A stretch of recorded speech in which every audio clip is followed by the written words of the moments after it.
Good morning, everybody. My name is Kate Corcoran, and it is my pleasure to introduce Ms. Martha Goldberg Aronson. Ms. Goldberg Aronson is the Executive Vice President and President of Global Healthcare at Ecolab, the global leader in water, hygiene, and energy technologies and services that protect people and vital resources in more than 170 countries. Prior to joining Ecolab in 2012, she was President and Senior Vice President at Hillrom Holdings, a leading worldwide manufacturer and provider of medical services and technologies. And before Hillrom, Ms. Goldberg led several functions at Medtronics and Bain, a local management consulting firm. Prior to earning her master's degree in business administration from Harvard Business School, Ms. Goldberg Aronson graduated Phi Beta Kappa and magna cum laude from Wellesley College, with the bachelor's degree in economics in 1989. At Wellesley, she was named an All-American as well as academic All-American tennis player. She is especially grateful for the mentorship of Professors Joe Joyce, Connie Bauman, and Julie Drucker-Donnelly, to name a few. She also believes she is the only Wellesley College graduate to have her diploma signed by her mother. Ms. Goldberg Aronson is an active member of her community, having served on the board of the Wellesley College Alumni Association, the Minneapolis Club, and Friends of the Wellesley College Athletics, as well as a member of the Minnesota Women's Economic Roundtable and the Wellesley College Business Leadership Council. She currently lives in Minneapolis with her husband and 3 children. Please join me in welcoming Ms. Martha Goldberg Aronson.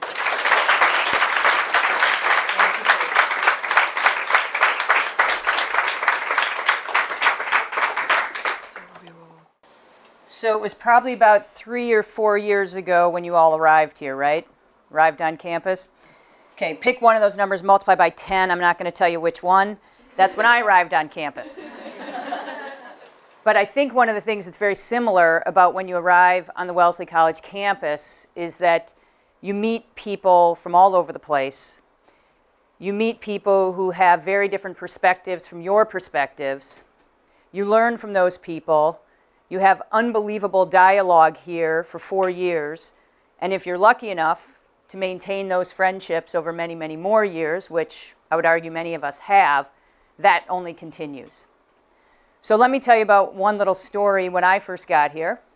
So I came from the Midwest. I live back in the Midwest now, and I'll thank you for the, if you include wind chill, it's about a 50-degree improvement from what I left yesterday in Minnesota. So add in the wind chill factor. So thanks for the balmy weather. This feels great. I came from Minneapolis and pretty quickly met a woman, became very good friends. She was from Vermont. And I actually had no idea what I was going to be when I grew up, when I came here. Had no idea. And one day, I was studying in the library, and she came in and said to me, "You're going to go into business, aren't you?" And I said, "I don't know." And she said, "Well, business is bad." And I said, "Oh." And she said, "Well, let me tell you all the evil things businesses do." And she started with a big long list of all the horrible things that businesses do. And I never really forgot that. So what I thought we'd do to get started is I want to hear a little bit from all of you as to what your impressions of, I'll call it, big business are. So we're talking here the large for-profit companies out there, right? For example, Starbucks and big department stores, Macy's and Bloomingdale's and Walmart, those kinds of companies, not the, cute little shop down the road where you grew up, where somebody's designed some cool stuff and starts selling it, okay? We're going to differentiate between those two, because my life has been involved in the former. So that's what we're going to talk about. Remind me in case I start to forget to finish the story about my friend and I, okay, because I might forget. All right, so you're also going to notice, too, that I think we've got until 10:30.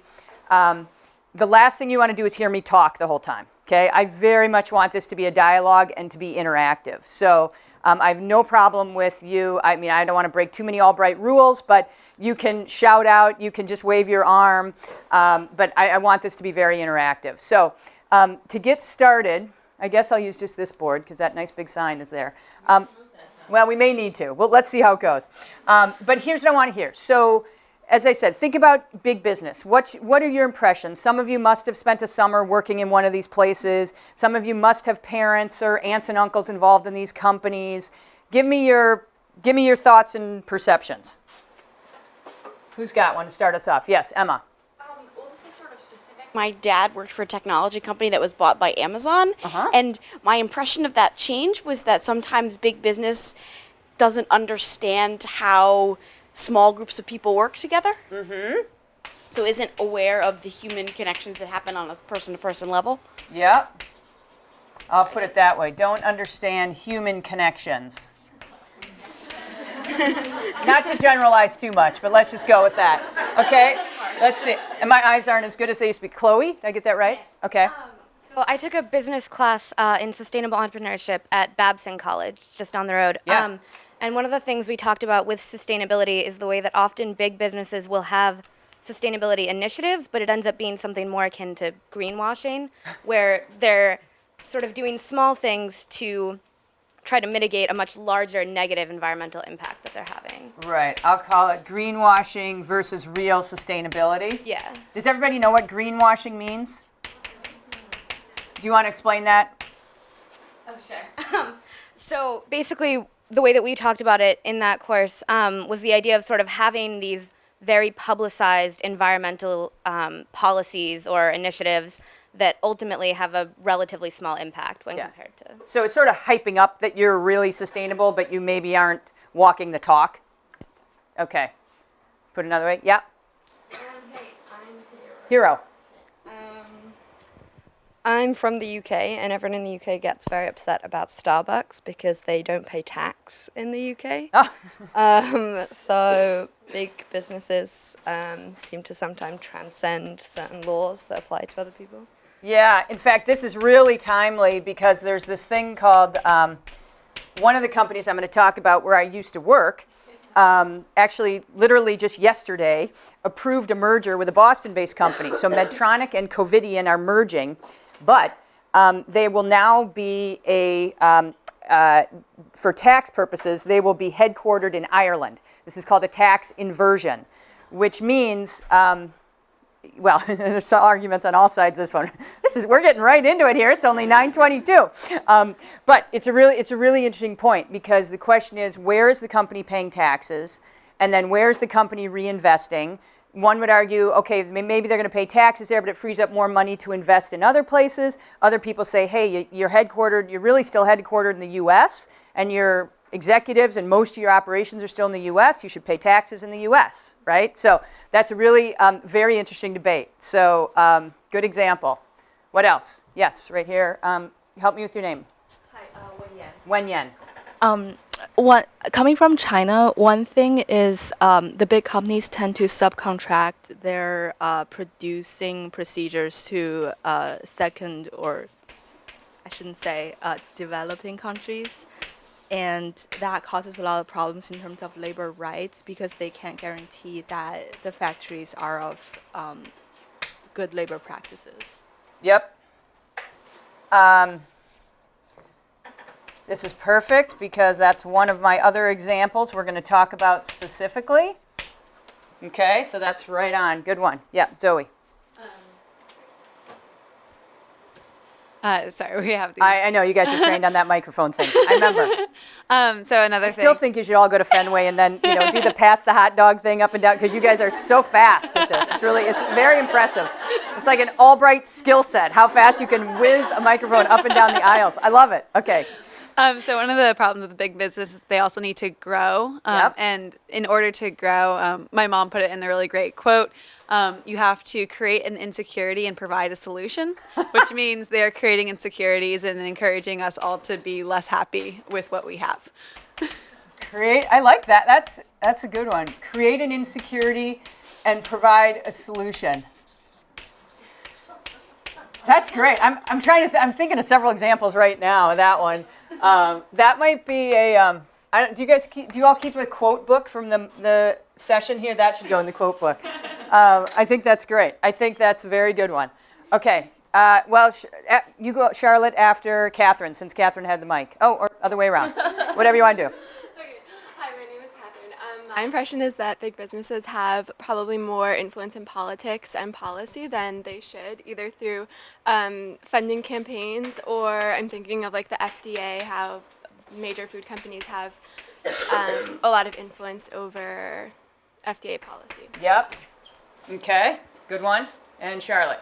Big business has to be accountable to investors, which might contradict certain initiatives that some want to do, but then not all want to do. Yep, we're going to talk a lot about that theme. Good. All right. Oh, someone did thank you, whoever moved that. I think I do have to go over there. Not getting any taller. Okay, let's go right there, and then we'll come over here.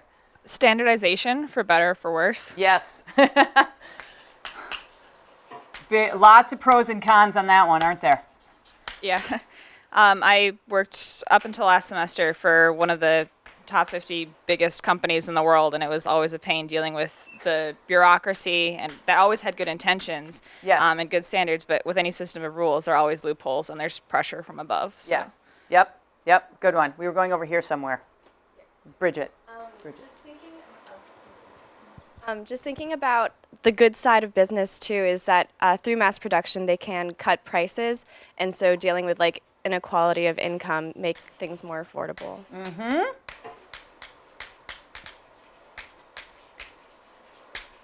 How much do you think an iPhone would cost if they only made a couple thousand of them, right? Versus the millions.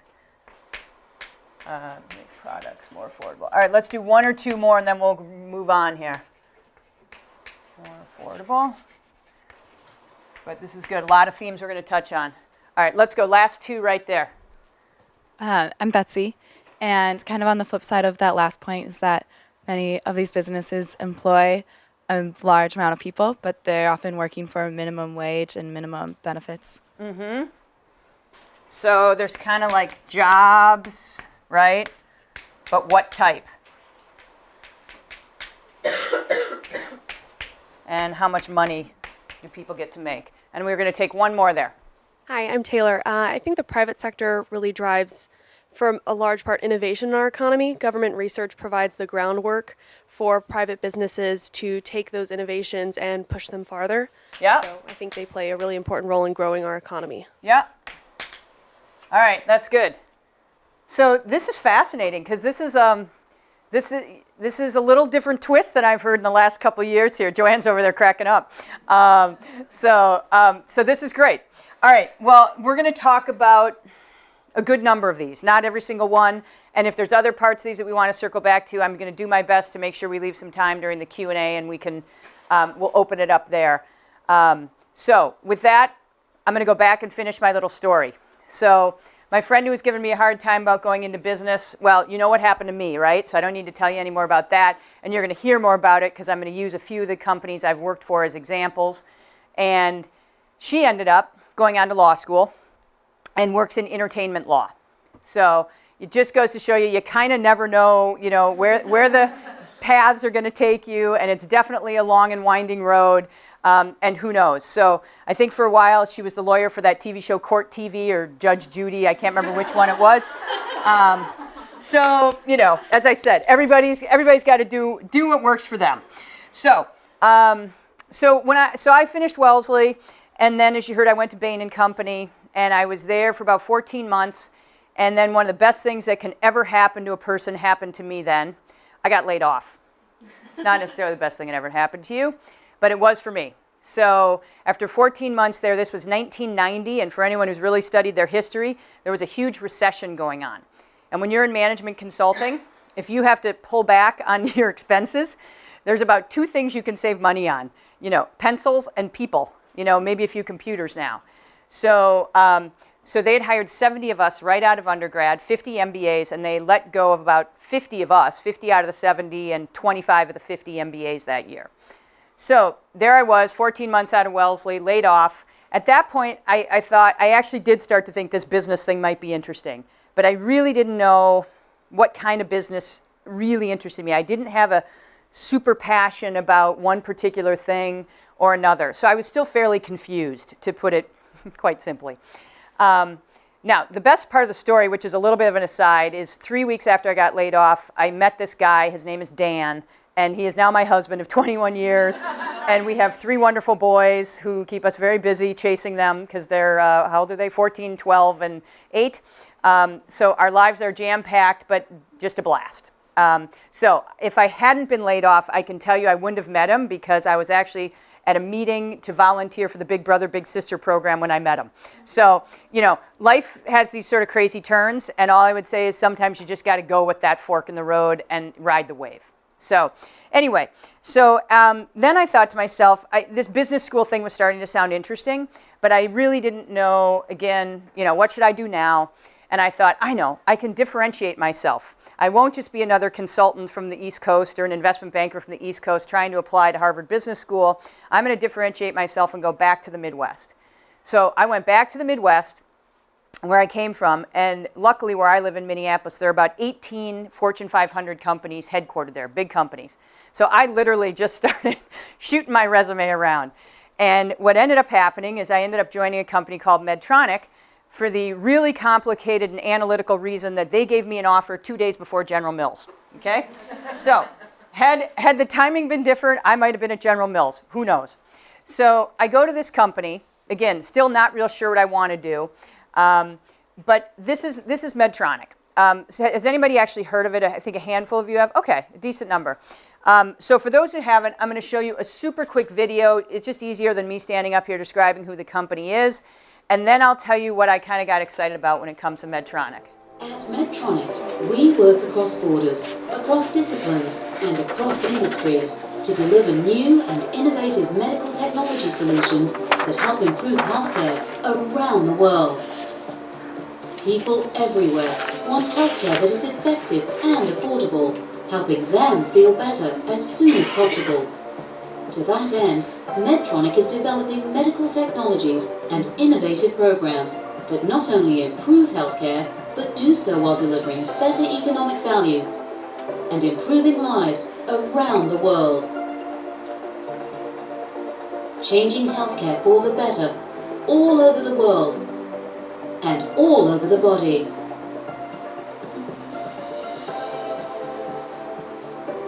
From humble beginnings to global leadership. The spark of one man's imagination to improving healthcare for millions worldwide. We have more than 49,000 employees, including more than 5,600 scientists and engineers in over 140 countries, dedicated to one mission. That one mission has remained the same since co-founder Earl Barkan drafted it more than 50 years ago. That one mission is to alleviate pain, restore health, and extend life. Across the world, Medtronic is leading the way and inspiring the future.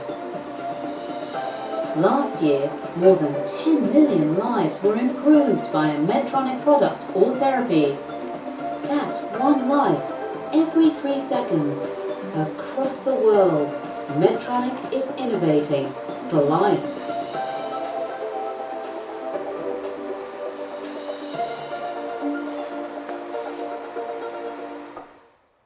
Okay, so I'm there, right? I'm like 23 years old, and I think I'm here for about a year, and then I'm going to apply to business schools and move on, right? This is my whole plan. And then this whole sort of mission thing starts to crawl under my skin. And every year at the holidays, we have a gathering where patients come into the company who are living a better life or maybe are alive because of the products we make. And, it's one of those things you kind of sit through it and everybody's grabbing their Kleenex. And it's incredibly moving. And you say, wow, we're really here making a difference for people. So I got pretty hooked on this mission. Now, what happened was, just to give you a quick overview, I'm not going to go through this whole thing. This is the full mission statement. The reason this was written is because the company, in its startup mode, was about to go bankrupt. Okay, very typical of a startup, was going to run out of cash. The founder goes to the bank and says, I need a loan. Banker says, well, what's your company all about? And he says, well, a little bit of this, a little bit. And so he went back with one other guy, and they wrote the mission statement. Now, what's really interesting is since the inception of the company, they reevaluate this every few years. I was at this company for 18 years, so every couple of years we'd reevaluate and then say, are we changing anything or not? And the answer always has come back no. Now, here's the interesting thing I want to point out. You see where it says to make a fair profit. It doesn't say maximize profit. does it? Now, somewhere, someone said we have to be accountable to investors, right? So let's talk a little bit about what that really means, okay? And to do that, we have to talk a little bit about public companies and private companies. So for some of you, this is going to be really basic, so you just take a snoozer. For others, listen up. So let's go to lemonade stand, right? I'm going to start really simple. So, we all probably did a lemonade stand or, sold something along the way. So you and your friends decide you're going to have a lemonade stand. But you have to go buy lemons if you don't have lemon trees right outside your house. So maybe you ask your parents for a small loan and say, can I have $5 to go to the store to buy lemons? If you're going to make fancy ones, you have to crush ice, whatever, right? So you have to go buy your stuff. But you're basically getting your capital to do all your work from your family. Now the lemonade stand starts to grow and the family says, you know what, this is all great, but I'm getting a little tired of investing in lemonade. So you've got to go find money somewhere else. That is typically when companies, and again, I'm oversimplifying here, right? But that is typically when companies say, now I want to go public because I can sell shares of my stock. I can sell shares to individuals. Okay, let's think about Facebook. Everyone kind of know the Facebook story. So Zuckerberg starts the thing in his Harvard dorm and gets friends and family basically to invest in his company until he gets to a point where he either really wants big bucks because he wants to make more investment in the company to create new products, or the family just says and the friends say, we're kind of done with this deal. That's when companies tend to go through what they call the initial public offering. And now they issue a share of stock, right? And now you can buy a share of stock in Facebook. So any one of us in this room can own shares of Facebook. We can go out and call our stockbroker or go on E-Trade and buy shares of Facebook, which makes you an owner. And then the board of directors works for you, right? The shareholders elect the board of directors. That's a whole nother conversation in and of itself, how boards of directors work and how they really, who ends up on the board and all that. But ultimately, the shareholders get to vote whether they keep the board of directors or not. Then that group manages the CEO, the chief executive officer, who's the big boss of the organization, right? So that's kind of how public companies work. So Medtronic is a public company. Facebook is a public company. We're going to talk about Google. Other companies stay private, right? If you can continue to have enough money to invest, you can just stay private for as long as you want. You may not have the same levels of regulatory filings and other things to do. There's some real advantages to being a private company. Okay? I'm going to pause there. Questions, comments on public versus private. But we're going to really get into then this whole accountability. Who are you really accountable to then if you're a public company? Okay? Everybody's tracking. We're good? Okay. So then the question becomes, what's important here? So we have these shareholders, right? The people that own our shares. And their feeling, for many of them, is, hey, I've given you money to this company. You better be a good steward of the money I just gave you to invest in this company, and I want a return on what I put in. So if I buy a share of stock for $100, in 5 years, I want more than $100 back, right? Okay, but then there's this question, is that the only thing that's important? Or do we need to think about other stakeholders? Okay, so here's my question. Who would some of these other stakeholders be? Who else other than just shareholders do you think we should worry about? Who are some of the other stakeholders in a company's success and that a publicly traded company should worry about? Anyone have ideas? Yes, Emma.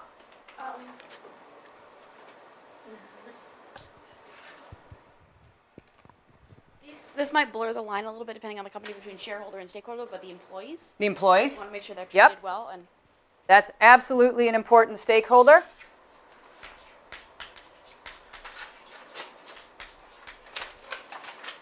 Okay. So you have employees. Who else? Yep, Lydia? The consumer as well. The consumer. Yep.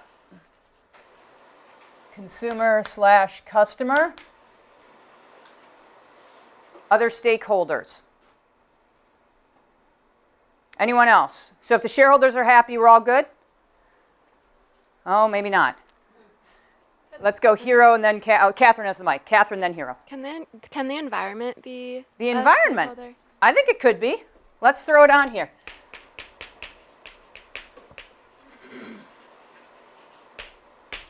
Good. People that the company affects outside of just people buying from it or selling to it. So if they kind of like the environment, if they produce things in the local area, the community around there. Local community. Yep. Right? I mean, what if they have a big manufacturing plant and they're blowing a bunch of pollution out, right? Or if, is anyone from the Bay Area? You know, Google, there was sort of this issue because all the Google employees were like clogging up traffic or something, and so they tried a water taxi or something else, right, to a big ferry, because they were saying all these Google people who've made a lot of money, right, were raising the whole cost of living and making it really difficult for other people in the Bay Area to get affordable housing. How about that for the people in the community? So, good one. Any others? Yeah. Maria. What about competitors? Competitors. Selling similar products. Yep. All right, any others? Yep, Sarah. Industry partners. Industry partners. Yep. So give me an example of an industry partner. So say that you have like a original equipment manufacturer that you're sourcing from. Yep. Or some other company that you're working with to, certify like interoperability or something. Sort of the industry community. So maybe like a supplier, right? Like if you make computers, who gives you the parts? All right. Any other ones? Or we'll see how we did. Let's see how we did. So we talked about the employees, right? We talked about the community. Did we miss government? Yeah, we kind of missed government, didn't we? So the government's also a stakeholder. Customers we just talked about. Suppliers we talked about. The environment, so I definitely would put that one in. And the shareholders, right? The people that gave you the money. So what you're going to find in the world of business is that you end up with people in two different camps. You end up with people who believe very much in stakeholders. And you're probably starting to get the vibe that that's the camp I belong to, okay? And it's just one person's opinion, so I'm just here to share mine. But there are many others that genuinely feel the sole purpose is to create monetary value, give it back to those shareholders, and you know what?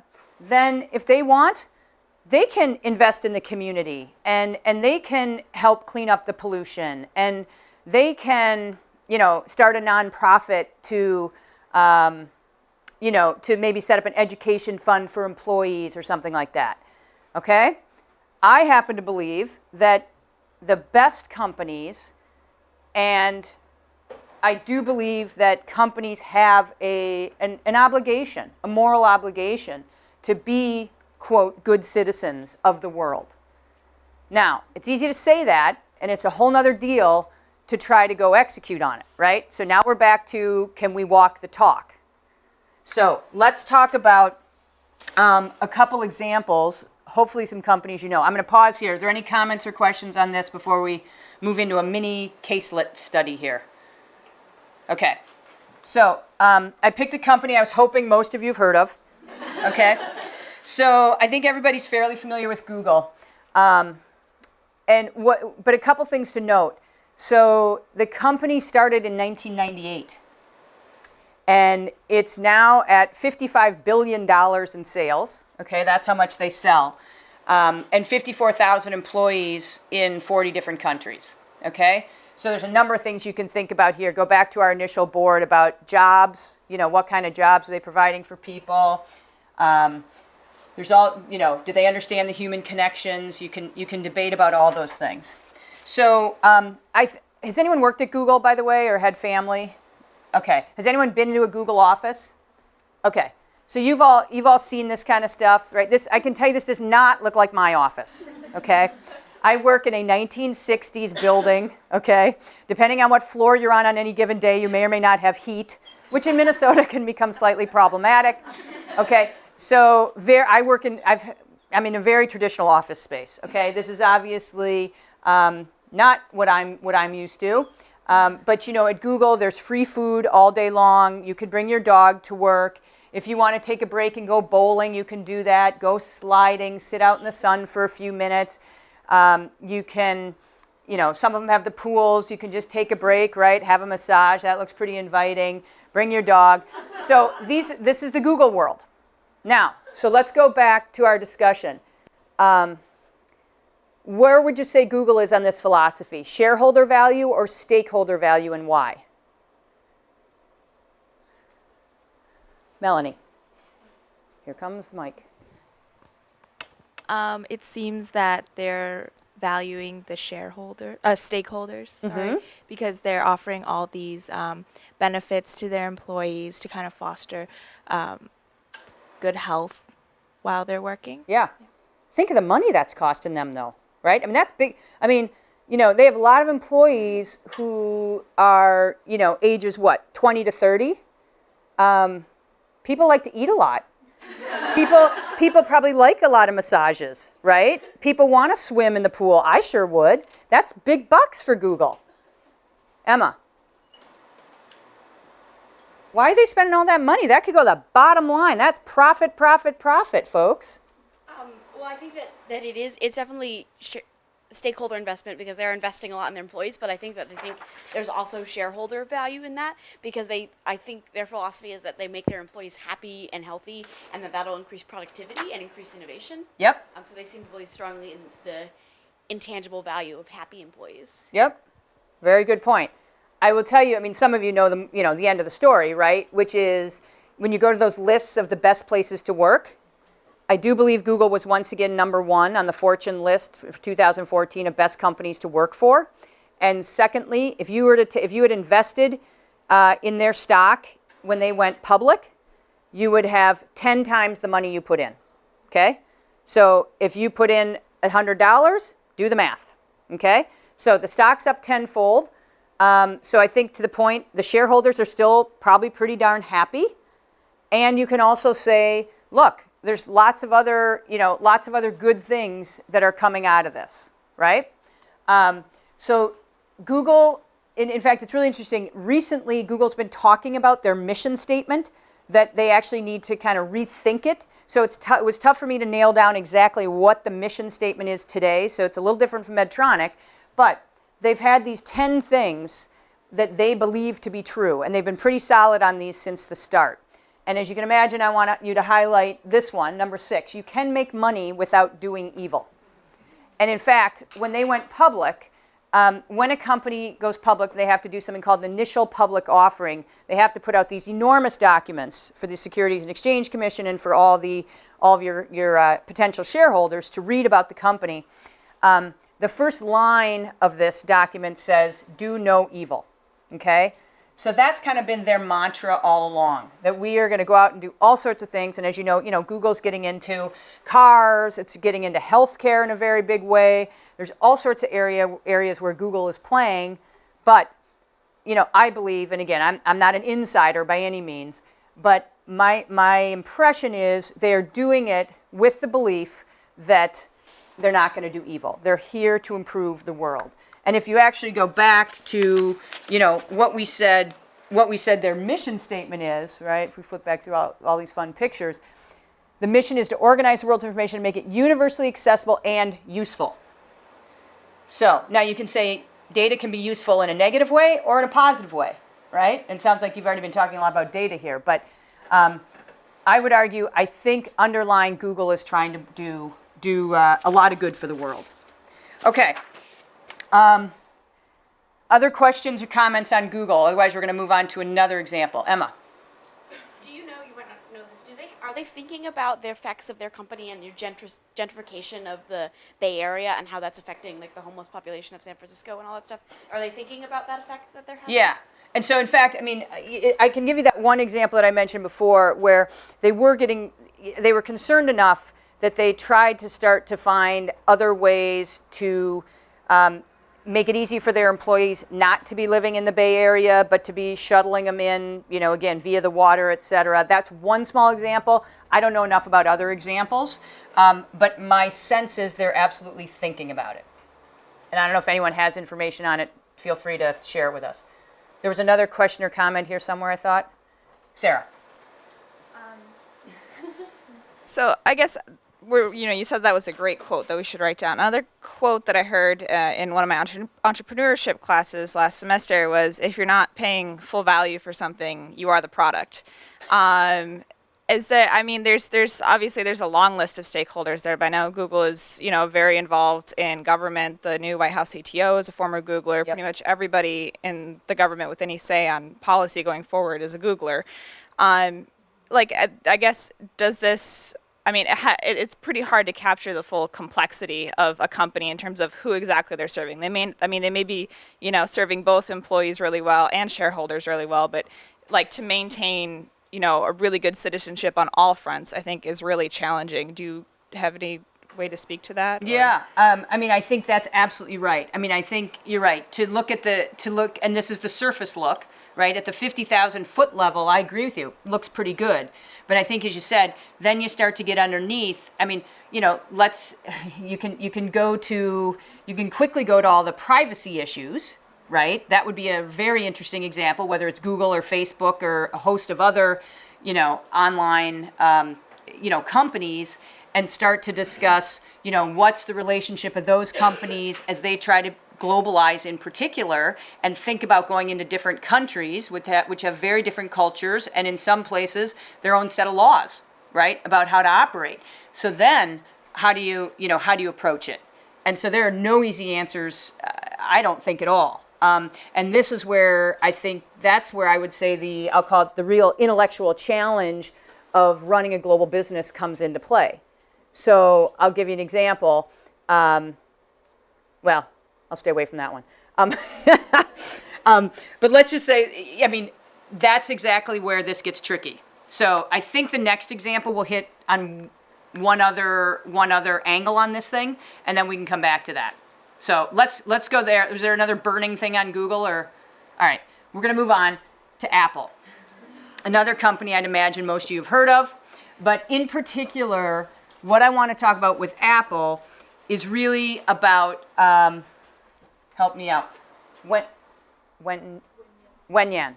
Exactly what Wen Yan was talking about. So Apple makes a whole bunch of products, right? Many of us love them. How many of us have some form of an Apple product? Yeah, okay. It's hard to find a room that doesn't have something. So we all love them. We're pretty dependent on them now. And Apple has historically done an awful lot of manufacturing in China, right? With a whole number of sub-suppliers, okay? And in a number of cases, in conditions in those factories, which I would argue most people from a Western society would say are inhumane or on the scale somewhere of being less than humane, okay? So a couple years ago, when Tim Cook took over as CEO, he actually had been the guy running the whole, they call it supply chain, so everything about manufacturing, getting the raw materials in, making the products. And Tim Cook, in the last couple of years, since he's taken over as CEO after Steve Jobs stepped down and then passed away, has really put a much higher emphasis. I will tell you that 3 years ago, this stuff did not exist. I took this right off the Apple website. 3 years ago, this did not exist, okay?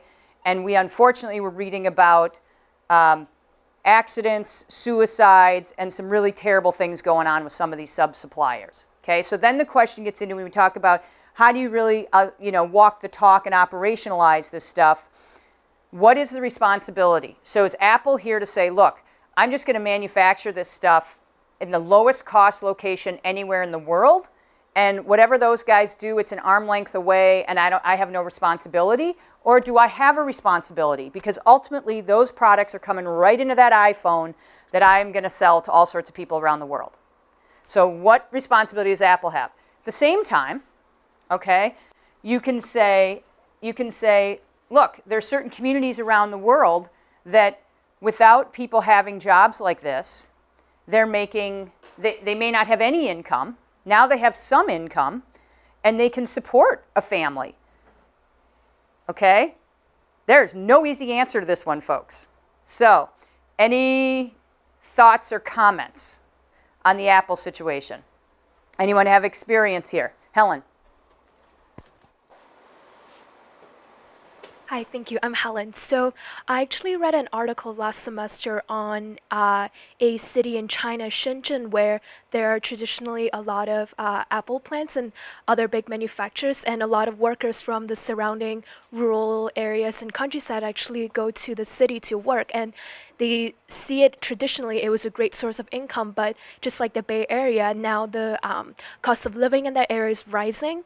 And with the booming tourism and development in the surrounding areas, actually it is more profitable for people to stay in their rural farms and work in agriculture. And a lot of the times families say that, well, youngsters go into the city because they want fast cash, easy living, and it's really not a great place to work because you're not learning any skills and you just do the same action over and over again. Yes. Yeah. Yep. Great point. Now, what if I told you that some companies are setting up programs, so although someone has to do that action over and over and over, they're now having programs where they're teaching them other skills on the side and then helping pay for them to go on to university? That change anyone's mind? Yeah, there's a lot of this going on. I do it too. There's no, I'm not going to flip the next slide and have this easy answer on this one, okay? Because there really isn't one. This is really tricky. But excellent point there. Other comments on this? Talene. So actually, an article came out over our winter break that dealt with Apple and some iPhone creation technology. And it was talking about these kind of apartments that they set up in rural China near the company. And it was actually talking about a poet, a Chinese poet who worked for Apple and then committed suicide and through his poetry, and then some of his friends who also lived in the apartment housing that kind of resembles what is tenement housing in New York City, former tenement housing. So, this was part of their mission statement to kind of improve that life, but that is still the dark side that exists, and really how can you even begin to improve that? Yeah. I mean, I'll also tell you, I read some more, Apple's now publishing some of its audit reports. You can go online and look at these things because they're committing to go out and audit their, many of these companies and see what's going on. But you're right. Clearly, there's still a lot of things happening that I think the vast majority of us, if we walked in there, would be beyond appalled at how people are living and being treated. I think that's right. Next door, Sarah, and then back behind Sarah. So in sort of encouraging corporate social responsibility, I mean, I've kind of been actually researching this for a while. And the thing is, when you have sort of self-auditing or voluntary measures, there's a lot of times where, the auditors don't exactly, if they're not completely independent of the organizations, they don't necessarily find all the things that they're supposed to find. there's a lot of stuff that falls through the cracks. And I guess the challenge is getting these creating these organizations that have the power for independent auditing. And, it's hard when there's sort of like a race to the bottom to get profits to do that. And I'm wondering if you have any ideas how we going forward, and I know some of us are going to go into business, can sort of encourage the creation and more sort of like intra-industry cooperation on this front to join these types of independent auditing organizations and CSR type things. Yeah, I mean, I think it's a great point because you're now asking yourself the question, how regulated do you want to be? And who do you want to do all the auditing and regulating, right? So I'll use the FDA because I'm pretty familiar with that, the Food and Drug Administration, having been in medical devices for so long. And here's what I would tell you, that I absolutely believe in having an FDA, okay? I think we want it. I believe in the regulatory bodies in the other part of the world. I think that's right. I can tell you in some countries where I operate, it's a self-certification process. Here in the US, we submit, FDA gets final word, right? The very different systems. But I think the best approach, and the medical industry did this when there became some abuse years ago, I would say, in sort of the relationships with the physician community. So, how many of you have been at the doctor's office and gotten a pen that has a drug name on it, right? We all have 100 of those pens. Okay, so, but it got abusive, right? Where companies were flying physicians and their whole families to the Bahamas for a week and saying, how about prescribing more of my drug, right? When there may or may not be a true medical need, okay? That's abuse in my mind. the industry came together and set up a code of conduct to try to manage that, which in my opinion is a much better approach than waiting until the government comes and pounds on you and says, here's this, that, and the other in terms of new regulations. So I will always, not always, but at least in this case, be an advocate to say if you can self-police a bit more, and that's the time when you should sit down with your competitors and the other members of the industry and say, let's figure out a way to do this. Have an industry association that's talking and working together on those kinds of things, not on price fixing or anything that gets into the bad zone, but I think that's the way to do it. In other instances, things may have gotten too out of hand, and then I think you've got to have the government regulation. So, Wenyan. Oh, sorry, I was going up there first. Thank you.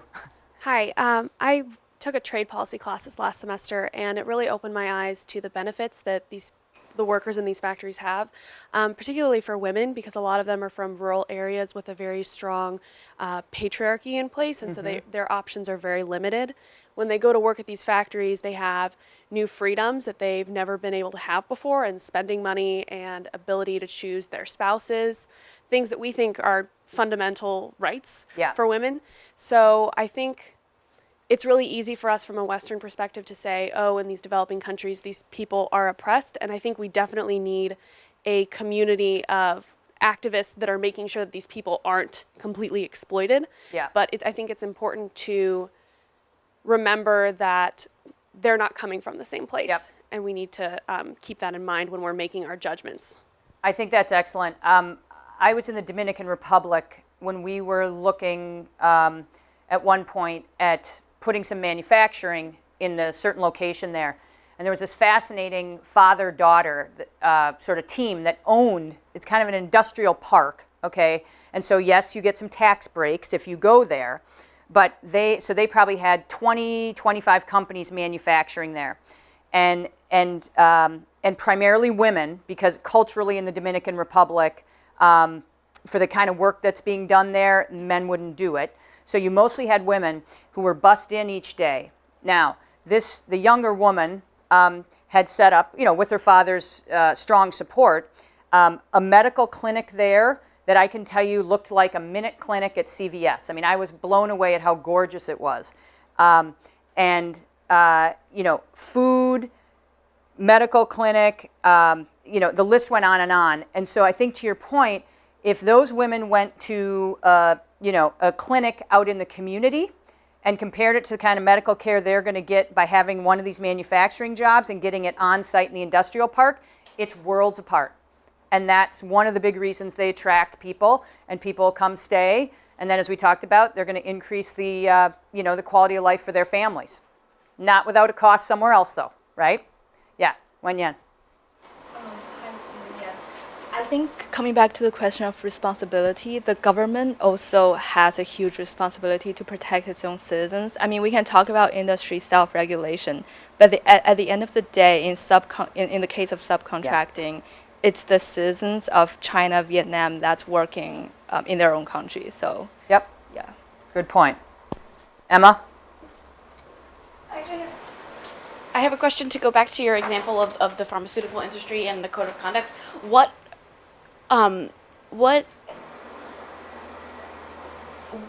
was it a binding contract, that all the companies sat down and said, we agree to obey this kind of conduct, or was it sort of something that someone set up and said, oh, this would be nice if people followed this? Like what authority? Great question.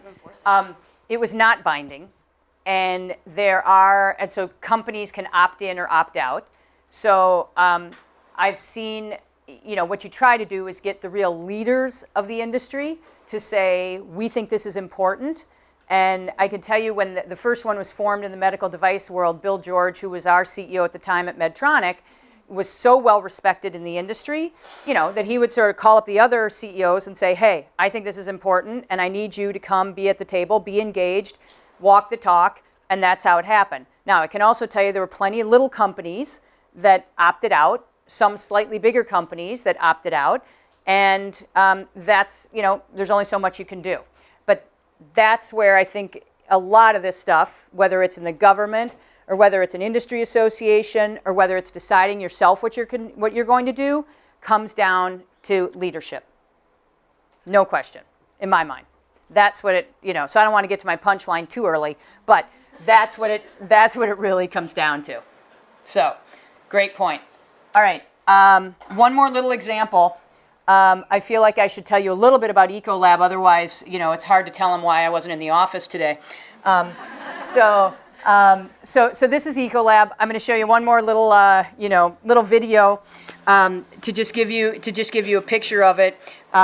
We have about 6 global business sectors is the way we're divided up. So I'm in charge of one of them, which is healthcare, but there are many others, and I'm going to show you this quick video, which will give you a quick glimpse of that.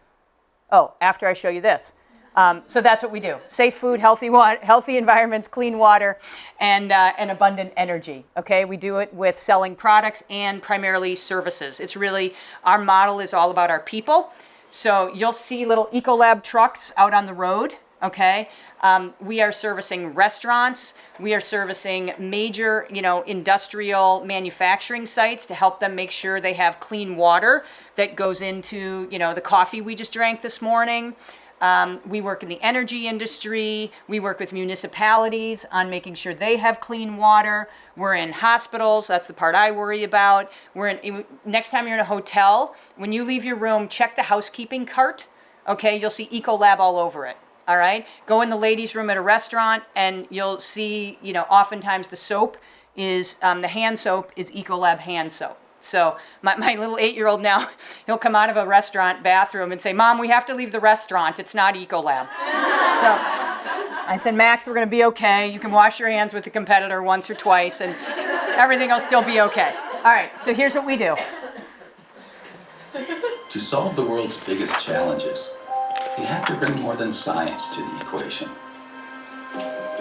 You have to add the right people. People who add ingenuity to meet the world's growing demand for clean water. Who add know-how to help keep food safe and plentiful. Who add mindfulness to use energy more efficiently. And diligence to help stem the tide of infection. At Ecolab, we bring unlimited resourcefulness to the equation in the endless search for better solutions.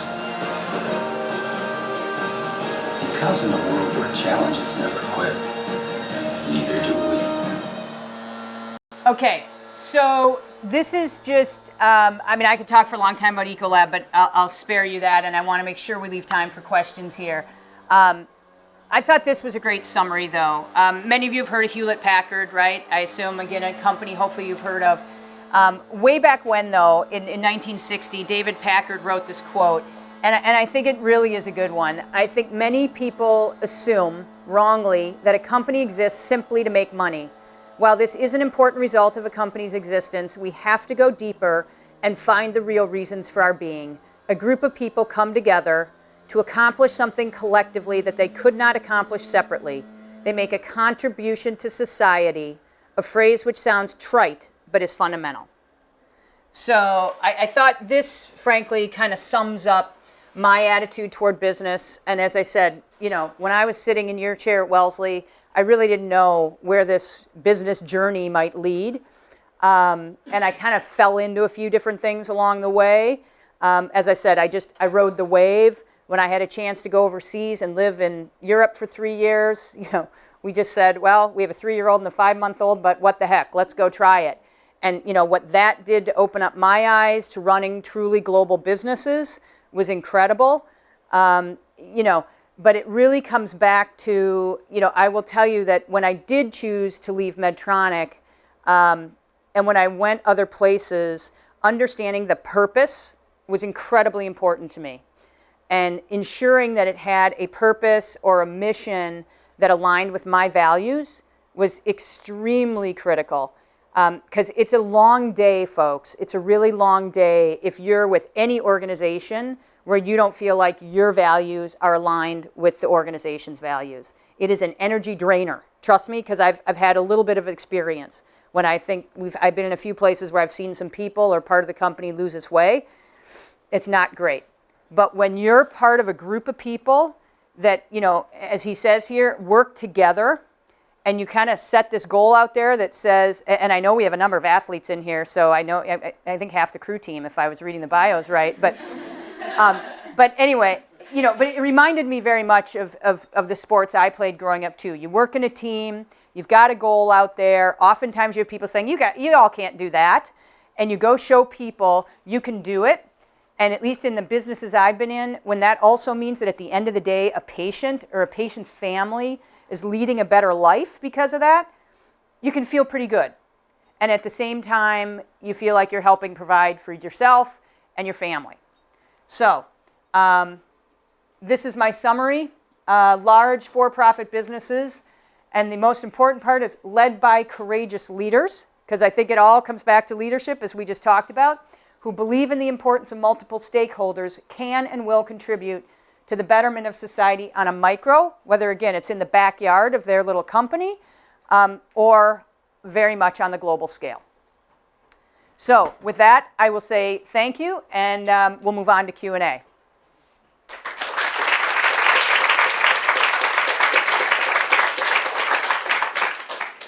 And let me just be, so we're okay on timing here? So let me be very clear. When it comes to Q&A, the book's pretty open with me. So you can ask just about it. The only thing I really can't tell you is if I was buying a company next week, because, then I'd get in trouble by the SEC if I told you about that.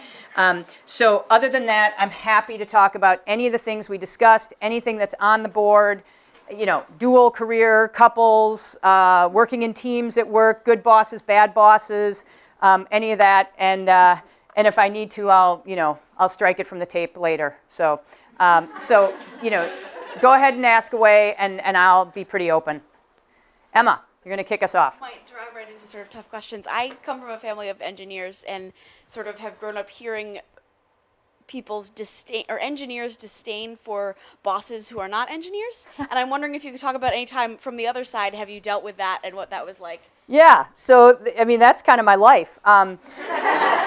So it's funny because I ended up in this industry that's sort of high tech and medical, so you're looking at someone, and I tell people this all the time. I'm like, look, folks, I graduated from a liberal arts college as an economics major, and I have an MBA, and I said, I have no nursing background, didn't go to medical school, have never taken an engineering course, and yet I have had to manage engineers and clinical folks and chief clinical officers my whole career. And it is very interesting. And here's what I'd say. You're all smart enough to learn enough to be, as I call it, dangerous, and then you just have to be willing to ask a lot of questions, and that's what I do. I think the other thing I've really tried hard to do is hire incredibly talented people, and then you have to trust them. And I'm a big believer in trust and verify, as I call it. But I tend to trust the people who work for me a lot. I am not a micromanager, and I think people tend to really appreciate that. Most people want to come to work, bring their brain to work, and use it. And I think it was one of the first questions, understanding the human connections. I don't think there's a faster way to smother someone than to take a smart, talented person and say, okay, Nina, today, here's what you're going to do until noon, then you're going to take a lunch break for an hour, and then you're going to do this, from 1 to 5. It does not motivate people. Now, I'll tell you one funny story. So one time we had a little quality issue. And so my lead engineer came in and was explaining this thing, and he had these photographs with this, they can take these pictures and blow them up to, magnify them a gazillion times. And I said, Martin, I still don't understand exactly what the problem is. And he said, well, it's all over an incoming inspection. We'll have to drive down the road. It was a horrible day like this. And I said, let's go. So I got in the car with him. We drove over to this place. And here are people that spend 8 hours a day looking through a microscope and checking the product that comes in, because it's an input into the device we were making, okay? And so Martin says to the woman, this is Martha, and she'd like to take a look at, what the issue is. He didn't say what I did, who I was, okay, which was smart. So I start to look through the microscope, and of course I, bang my head on it a couple times, and I'm having a little trouble getting the thing focused, and I'm really fumbling around, okay? It's not pretty. And so finally Martin politely helps me, gets this all figured out, and I see the problem, and then as we're leaving, the woman who works there says, "What do you do for the business?" And I did not have the heart to tell her I ran the whole business, because I really thought she would be so demoralized that this woman was banging around on the microscope that she would lose all faith whatsoever in senior management. So I just said, "I work with Martin. Okay, we got to go." And we ran out the door, laughing the whole way. So, but I think it really is, I've just had that willingness to say, you know what, I don't know, and I don't understand it fully. And I don't know that I have to understand it to this level, but I got to know this much. And, and I trust my people to educate me enough so that we can make the right decisions. Yeah, good question. We'll go right behind you, Alex. Hi, I'm Alex. So the other day, Ambassador Burns spoke with us about creating a moral line and a list of things that we're willing to do and not willing to do. With our list of bad things that businesses do, what recommendations do you have for us in terms of working for business and knowing that they can do good while also, disagreeing with some of these things? Yes. I think it is about having your own personal list. So I'll tell you, I'll be very frank. The reason I chose to leave Medtronic is that at the time, I thought the leader in place had moved us off course in terms of walking the talk of that mission statement. And I had come to firmly believe in that. And so I'll tell you that a lot of people around the company were a bit shocked that I decided to leave. And they said, "Wow, that's a big decision." And I said, "It is and it isn't." Because, as I said earlier, when you have those days where you know that your own compass was going to get challenged, and I was just very clear. I'm not going past here. Very clear. And so to me, when there were too many instances where I felt like, whether it was the strategy or a decision on people or, other things where people were even questioning, that this was a gray zone, because to me it wasn't. I just said, my day's done. So I think it's about just having your own list. And then if you find yourself in that situation, it's not easy. And I've had plenty of conversations with classmates from Wellesley and business school over the years who've ended up in very tough situations. And you either have to decide, are you going to try to sort of go work it within the system of the company, which sometimes it's very doable to do, and other times it's not. Or you have to say, it's time for me to move on. But I think having your own personal list and being really clear about that, and I'll give the gratitude to my parents and teachers and stuff, coaches growing up, helped me have that very locked down early, and it helps a lot.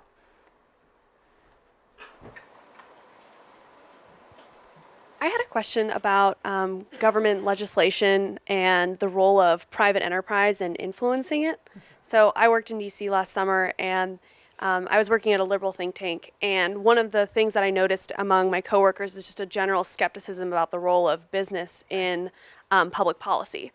And while I share some of that skepticism, I think there's also a role for people that are in the industry to have a say in what's going on. Yeah. So how do we balance, wanting to create a policy that's really for the large majority of American people and not just the owners of companies to benefit? Yeah. When we have, instances like Citibank writing the new revision to the Dodd-Frank bill word for word. Clearly there's a role for private enterprise, but how do you see that in a more maybe beneficial way for the American people? Yeah, I think it's a great question and comment, and I would agree with you, because I could cite other examples in addition to the Citibank one, where one company's paper became, the paper in Washington, so to speak. So you're right. I would agree with you that in some cases there's too much influence. I think the answer has to be, again, going back to numerous people or constituencies within the industry, because you really do have experts, and you should leverage those experts. So I absolutely believe you should do that. But that's where I also think the government needs to have a couple experts of their own who can then, sort of plow through all that information and come up with their own recommendation, because otherwise those kinds of things will continue to happen. And I agree with you. I don't think that's right. Yeah. Zoe. I've found that in healthcare, a lot of these questions become all the more pertinent about, for instance, shareholders and stakeholders. And in particular, I have some friends who work for pharmacy companies as researchers behind them, and the goal of the pharmacy company the problem with the pharmacy company, first of all, is that if they do a really, really good job, they lose their customers, all of their customers. Right. Because if you do a really good job, the person is cured. And so the goal of some pharmacy companies is not to provide a cure, but to extend life. Yeah. And that's like a very key difference. And I was wondering if you could speak to that. Yeah, I mean, I'm not enough of an expert on pharmaceuticals in particular. I mean, I've spent more time on the device side.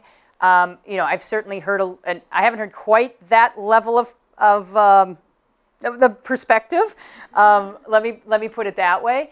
And actually, I think it's interesting because I think the exciting part is this whole new field of genomics, which actually those folks are going straight for the cure. And so if anything, I think the pharmaceuticals need to be pretty worried. And I think they're going to, as these small genomic companies get ramped up, they're going to, I'm just guessing here. Don't go trade on this, that's for sure.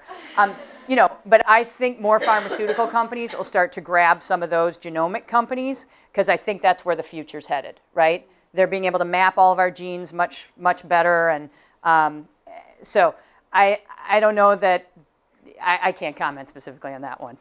Yeah, but there's definitely a little cynicism there. I'm with you. Maria. Maria. Sorry. Yeah. So recently, I live right outside of Boston in Winchester, Massachusetts, and so there's been a lot of hospital takeovers. So a lot of the small hospitals are being taken over by larger hospitals like Leahy Clinic that's in the area as well. And so I was just wondering if you could speak to what is lost when a big company takes over, or that idea of big business in the area of maybe hospitals or in relation to small businesses, what is lost and how do you make up for that loss? Yeah. And it's interesting. I mean, I think this is where I would argue in healthcare, at least my perspective is, standardization is actually generally a pretty good thing, okay? I mean, if you walk in to get treated, you don't want someone going, hey, today I think I'll try this, right? I mean, you want someone to say, I have seen this before, I've seen this, 1,000 times before, and I know exactly how to treat you and make you better, right? I mean, that's how I feel about it. And so I actually think, now, what you probably lose, if you're in a small community hospital, and I've been your resident doctor there, and, we have a very personal relationship, the hope is that actually doesn't change as much, but that I could leverage and say, you know what, someone who's done, 1,000 surgeries of the knee implant, right, is going to come teach us how to do it, or we'll have access to more information. So I actually think in that case, it's not a terrible thing. Now, what could be terrible is that anytime there's a consolidation like that, administrative jobs tend to be lost, right? Because they'll say, do you really need a CFO or a chief financial officer at every little community hospital? Or could we kind of consolidate that into a corporate job or something like that? So you'll see sort of that side of the health, the business side of it. But I think from a patient care side, I have not seen an enormous downside. And in fact, I've seen more access, because Mayo Clinic's doing the same thing in Minnesota, buying up all these little rural hospitals. And I just think people are getting access then to the latest and greatest stuff. Because otherwise, if someone's sitting there, before there was all this technology and telemedicine and everything else, you just had to go with whatever your rural doctor thought was the best course of treatment. And maybe they've never seen a gallbladder before, or know how to treat it, right? Or they're treating it this way, but now there's a minimally invasive way to treat it. And so why don't we get you to someone that, can do this thing in 15 minutes and has a complication rate of 0.0006? Because that's the person I want to go see. Yeah. Sarah. Which of your jobs did you learn the most? My first one after business school. So I came out of business school, and I actually worked for a small division of Medtronic up in Danvers, Mass here. We were half a division, the other half was in San Diego. and I had a geographic limitation because I got married the week before business school started, which is a whole nother discussion. There's pros and cons of that, that's for sure. It was a very short honeymoon, literally and figuratively. So we wanted to stay in the Boston area, and Medtronic had that one little division there, and Medtronic was actually paying for my business school. So I was working at this little division. I worked there for the summer, and then when I came out of business school. And this was really interesting, and this is something I think many of you will run into having gone to Wellesley, and when you go on to other, if you go on to graduate school. I was working closely for one guy and then closely with another guy, both of which had grown up in the industry. One guy had worked in a cath lab and then moved on to the business side, and the other guy was a sales guy. And I can tell you, all they saw on my forehead was a giant H coming out of Harvard Business School, okay? And they basically thought nothing would be more fun than to see the woman with the giant H get knocked on her fanny, right? So they were not going to make my life welcoming and be, reach out and try to help me by any means. So it was definitely very challenging, and they were sort of stacked up against me. The general manager luckily figured it out, and she kind of pulled me out of that situation and put me in charge of a whole separate product line. But it wasn't manufactured here. We didn't manufacture it ourselves. It was manufactured in this really sort of far corner of Texas. And I used to have to go down there, and it was the only hotel I've stayed in my entire business career where I put a chair up against the door. It was a Red Roof Inn in a very rural area. And I mean, anyway, that's another story. But so I used to have to go down there, and then very quickly I had a quality problem, okay? And I had a quality problem. I had no one working for me. So the biggest lesson I learned in that job was influence management, was how to get people to help me who really didn't have to. And so I went to the quality engineer, and I said, Michelle, can you help me? I mean, it cost me a lot of pizza and a lot of chocolate. Okay, seriously. So, I mean, I was like doling out with my own money because I just thought, I'm going to either sink or swim in this thing, right? And you have to remember, so I'm sitting at this little division. I'm in charge of an $8 blue tube that you shove up into somebody's arteries to see if they have a clogged artery or not. It's called an angiography, the procedure to check. Okay, so I'm in charge of these tubes, and now my tubes have a quality problem, okay? And it was one of those real borderline deals where you go, you look at the numbers 100 different ways. I'd taken statistics at Wellesley, so I was very confident I could read the numbers. And it was really close. And then it came down to, this is the other big lesson, in this business, you say, okay, what if that batch of catheters goes to the hospital and it's my grandma who's having the next angiography? Do I want one of those shoved up her arteries? Because what if she gets the bad one? And so I made the decision to say, nope, I'm not shipping them. And some people, they put a lot of pressure on me. And, so here again, it comes back to, having your moral compass and saying, I'm just not going there. And if it means you're going to fire me, right? I mean, you always have to walk around with that confidence. You're all going to be marketable. Don't worry. I know you're worried about it. You'll be marketable. So you just walk around with that confidence, knowing that if you get put in that tough of a situation, and I just held my ground and said, you know what? It's going to cost us a lot of money, but I'm not doing it. I'm not shipping those things. So I learned an awful lot about quality. I learned an awful lot about how to work with people and get them to want to help you, even if it's not their job, which you'll hear a million times. So, which is maybe, if we got time for one more, I also just want to share with you my sisterly advice, okay? So I think we've covered most of these, but particularly in your early years, here's what I would say. Focus on who you work for, not what you work on, right? Case in point, this example, working with these two guys and having them just want to see me, again, they didn't want to even give me a chance. So think about that. Make sure your personal values, we just talked about that. Be a great team member. It goes a long way, again, in any organization. This just isn't for the people who are thinking of going into business. You look good when you enable your boss to look great.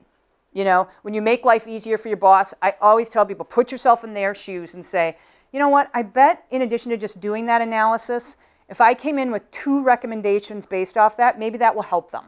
So sort of think about the next step as if it was them. So when I started in consulting, they'd say, go do this analysis, and I'd be so excited to run in and go, here it is. And then they're like, well, what's it say? And I was like, oh, didn't do that. I just cranked out the numbers, and I'm handing you a spreadsheet.